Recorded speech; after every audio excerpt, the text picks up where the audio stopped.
feeling like your days are a mad dash, but you're not quite reaching where you want to be. Uh-huh. Or maybe that spark of inspiration feels more like a flicker these days. Yeah, I think a lot of people feel that way. You're definitely not alone. And that feeling, that's actually the starting point for our deep dive today. Right. We've been digging into some really thought-provoking material that offers, well, a pretty unconventional roadmap to an extraordinary life. Exactly. And the source material paints such a vivid picture. We meet this downbeat entrepreneur, an artist wrestling with frustration, and a particularly interesting billionaire who's initially presented like in disguise. Oh, yeah, someone struggling. Yeah, pretending to be poor. Yeah. But this billionaire carries this set of powerful principles, wisdom passed down from a legendary business mind known only as the Spellbinder. The Spellbinder, okay. And the central kind of electrifying idea that the billionaire shares, the real core of the Spellbinder's teachings. Yeah. What is it? It's this. Top performers don't just dream of incredible outcomes. They actively engineer them. Engineer them. Okay, so it's about taking the reins, being the architect of your own achievement. Precisely. Not just wishing. So what's the key then to this active engineering? Well, according to the billionaire, the most reliable way to consistently create exceptional results boils down to one foundational habit.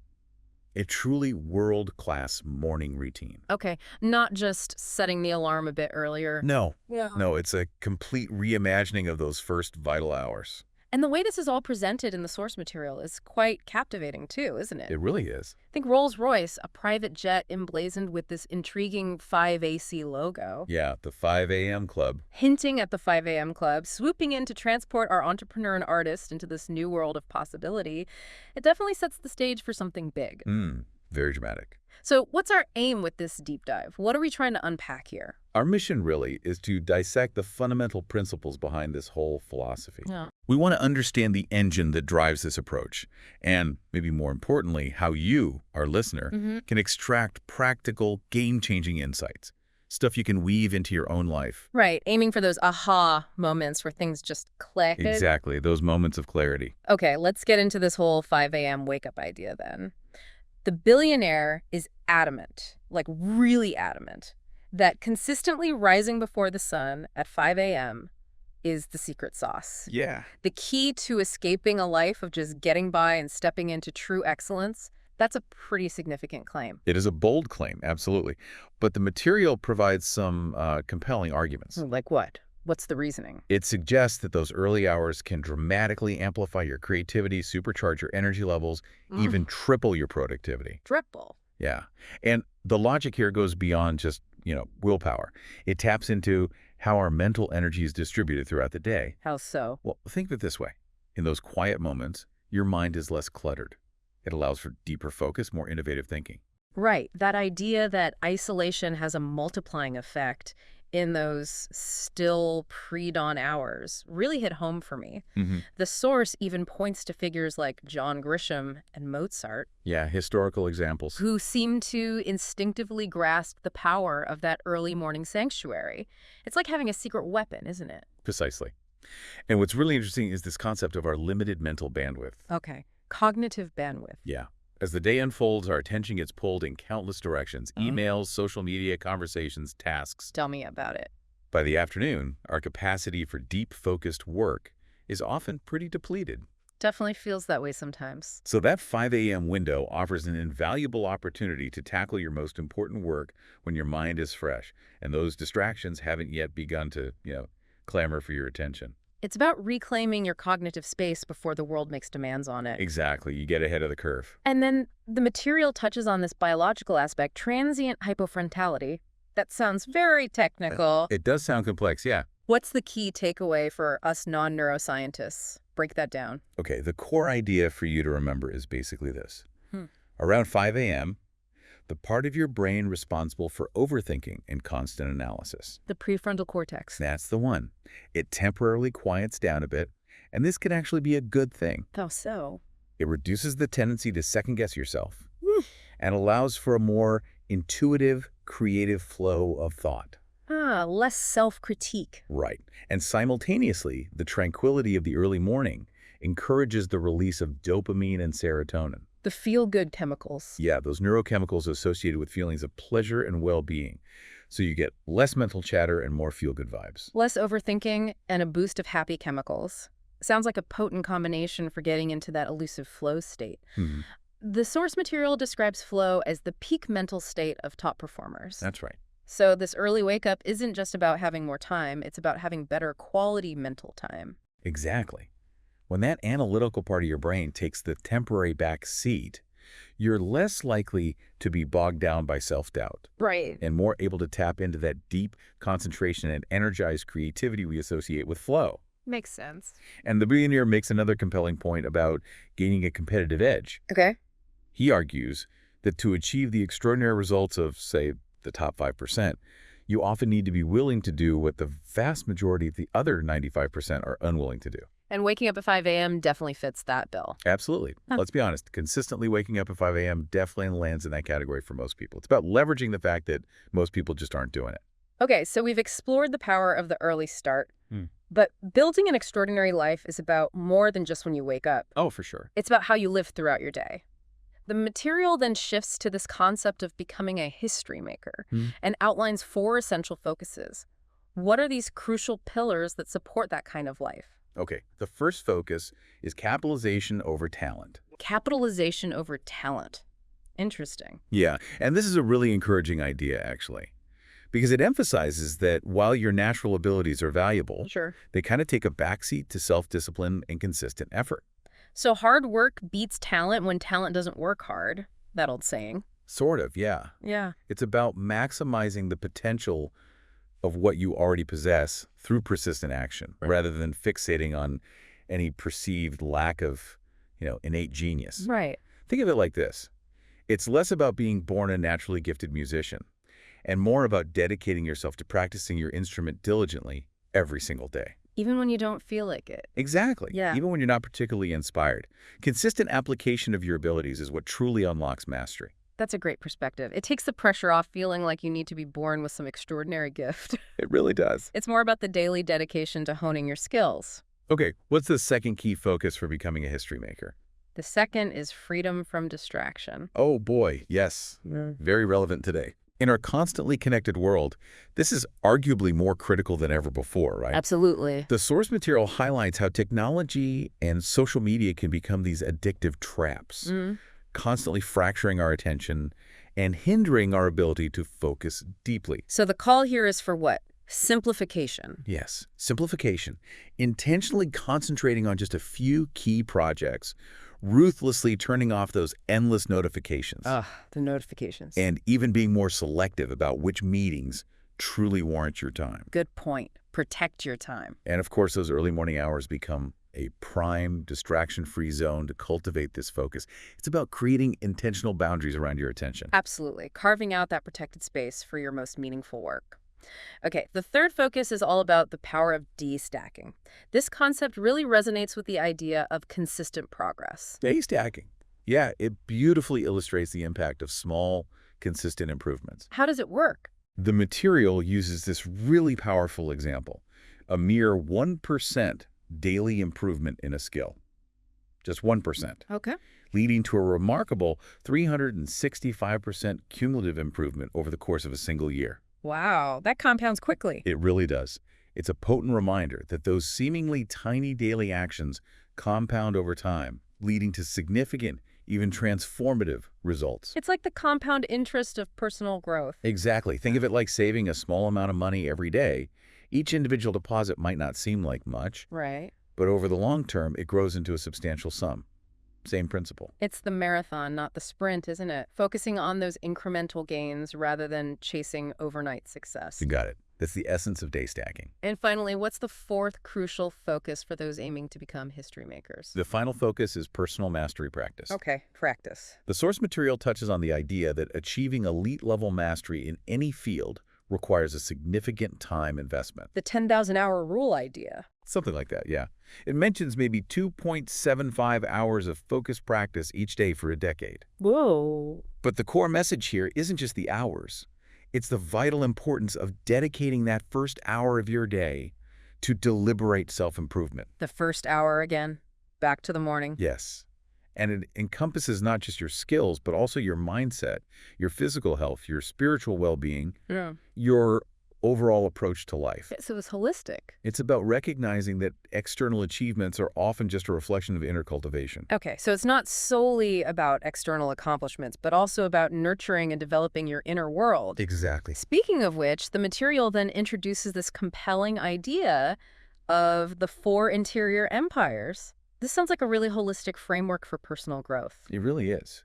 The billionaire argues that while mindset is often given, a lot of attention, It gets all the press. right, it's just one piece of a larger interconnected system. The 4 interior empires are mindset, naturally, but also heart set, health set, and soul set. Mindset, heart set, health set, soul set. Okay. And each plays a crucial role in building that extraordinary life. Let's delve into each of these. We understand mindset, the power of positive thinking, your mental outlook, all that. Pretty standard stuff, yeah. But what exactly does heart set encompass? That's less common. Heart set relates to your emotional well-being, your overall emotional landscape. Okay. Emotional intelligence territory. Sort of. The source material even quotes Freud, highlighting the idea that unexpressed emotions don't simply vanish. Oh, dear. They can resurface in negative ways later on. So cultivating a healthy heart set, which involves understanding and processing your emotions effectively. Dealing with your stuff. Basically, yeah. It's vital for sustained mental performance and overall fulfillment. You can have all the positive affirmations in the world, right? But if you're carrying around unresolved emotional burdens, they're going to impact your progress. They'll weigh you down. That makes perfect sense. You can't truly thrive if you're emotionally weighed down. Okay, then we have health set. That seems pretty self-explanatory. Indeed. Health set is all about your physical well-being. Pretty straightforward. What's the angle, though? Just eat your greens. Well, the billionaire makes the point that longevity is key to making a lasting impact. Right. You need to be around to make a difference. Exactly. And optimal physical fitness not only extends your productive years, but also dramatically boosts your daily energy levels, reduces stress, enhances your overall sense of joy. It fuels everything else. It really does. It's about recognizing the fundamental, inseparable link between your physical and mental capabilities. Taking care of your body directly fuels your mind. Got it. And finally, soul set. This seems to tap into the more spiritual or introspective side of things. Precisely. Soul set emphasizes the importance of quiet reflection, connecting with your inner self. Finding your why. Yeah, considering your broader contribution to the world. In our relentlessly busy lives, we often get caught up in the superficial, the immediate. Definitely. Taking that intentional early morning time for introspection allows you to reconnect with your core values, your sense of purpose, what truly gives your life meaning. Stepping back from the noise. Exactly. So these 4 interior empires, when nurtured together, provide a really robust and comprehensive foundation for personal development. It's a whole person approach. Okay, so we understand the significance of the 5 a.m. wake up and the importance of nurturing these 4 interior empires.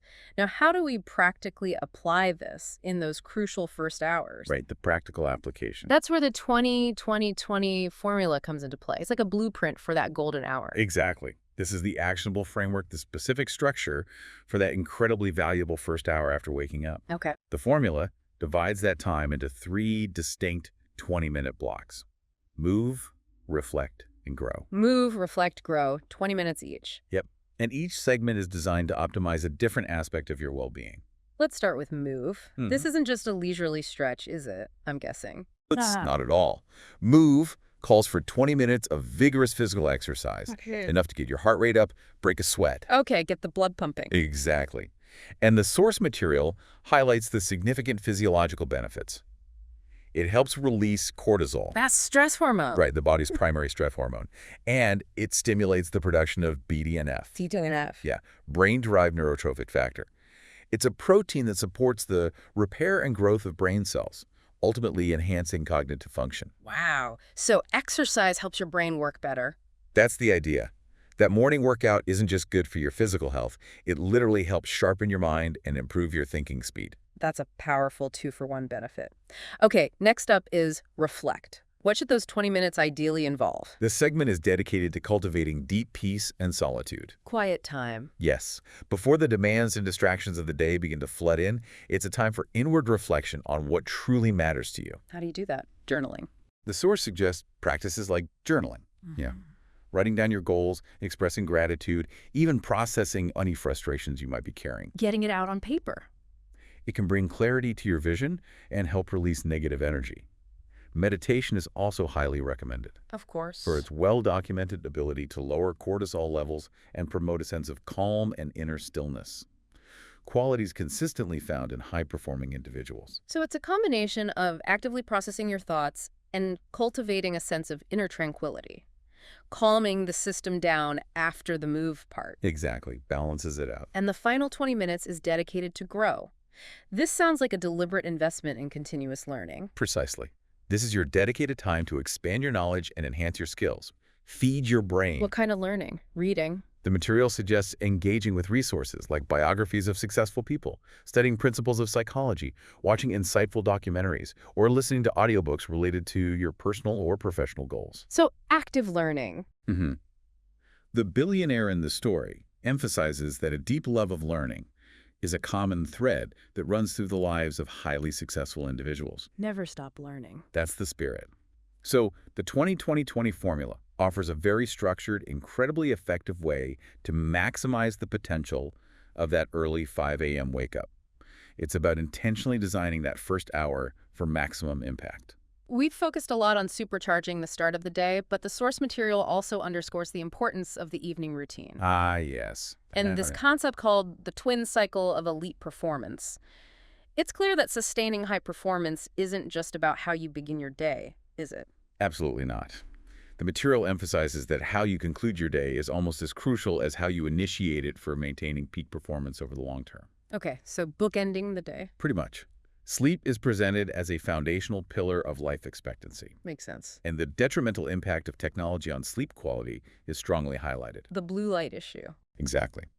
That blue light emitted from our screens suppresses the production of melatonin, The sleep hormone. the hormone that regulates our sleep-wake cycle, making it significantly harder to fall into restful sleep. So optimizing your evenings is directly linked to optimizing your mornings. So the clear advice is to power down those screens well before bedtime. Put the phone away. Exactly. The recommendation is to completely disconnect from technology by around 8 p.m. 8 p.m. Okay. and aim to be in bed no later than 10 p.m., using that pre-sleep time for relaxing activities. Like what? Spending quality time with loved ones, reading physical books, not screens, or taking a warm bath, stuff like that. Creating a wind-down ritual. Yes. This deliberate wind-down routine sets the stage for truly maximizing the restorative benefits of that 5 a.m. start. It's about creating a clear boundary between your active day and your recovery period. And then there's this twin cycle of elite performance. What does that involve? How does it contribute to sustained high achievement? This concept emphasizes the critical importance of consciously alternating between periods of intense, focused work. The on periods. Right, and periods of deep refueling through genuine relaxation, active recovery, and even just pure fun. Fun is allowed. Fun is essential. The source uses a really insightful analogy of a farmer's fallow season. Okay. After the intense periods of planting and cultivation, there's a necessary period of rest for the land, right? Let the field recover. Where it might look like nothing is happening on the surface, but it's actually essential for the soil to replenish its nutrients and ensure future growth and abundance. So rest isn't lazy, it's productive. Our energy and focus work in a similar way. That's the idea. I can definitely see how that applies to us. We often feel a sense of guilt about resting, don't we? Oh, yeah. Hustle culture. As if we should always be in a state of productivity. Precisely. And the material directly addresses that potential guilt, firmly stating that rest and recovery are not a luxury. Not optional extras. Not something to be enjoyed if time permits. They are a fundamental and non-negotiable component of elite performance. So embrace the downtime. It's about recognizing that true growth and progress happen not just during periods of intense output, but also, and equally importantly, during those dedicated times of replenishment and rejuvenation.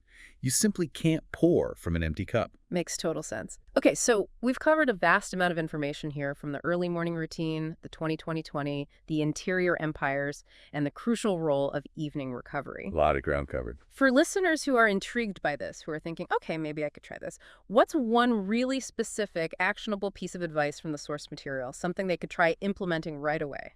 The source offers a rather ingenious little trick, actually, to help ease into the 5 a.m. wake-up. Oh, a hack? Kind of. The suggestion is to intentionally set an old-fashioned alarm clock half an hour fast. Half an hour fast, so you set it for 5:30. Exactly.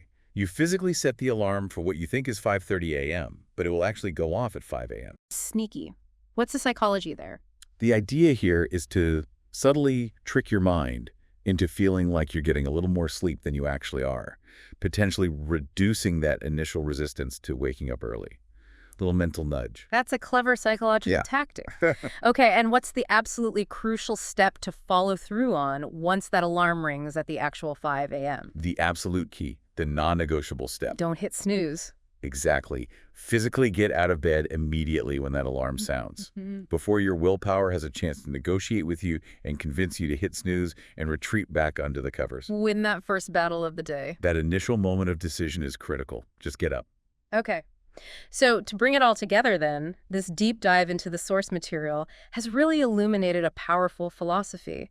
It centers on intentionally taking ownership of those precious early hours. Taking control. It's about consciously stepping away from the constant distractions of modern life. Good one. Significantly boosting your creative thinking and overall productivity, prioritizing your physical and mental well-being.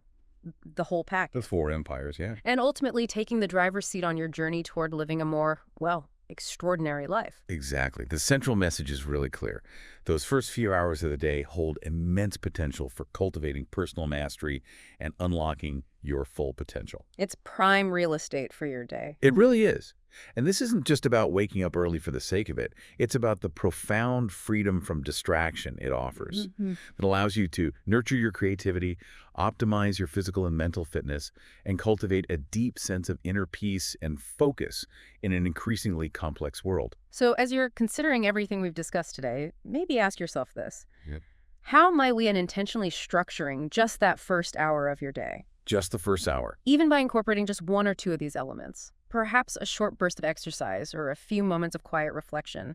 How might that fundamentally reshape your focus and alter your overall trajectory? It's a powerful question. What small, manageable change could you experiment with starting as early as tomorrow morning? Yeah, just one small step. We really encourage you to explore these concepts further and see how they resonate with your own unique goals and aspirations. Maybe give one piece of it a try. Absolutely. See what sticks.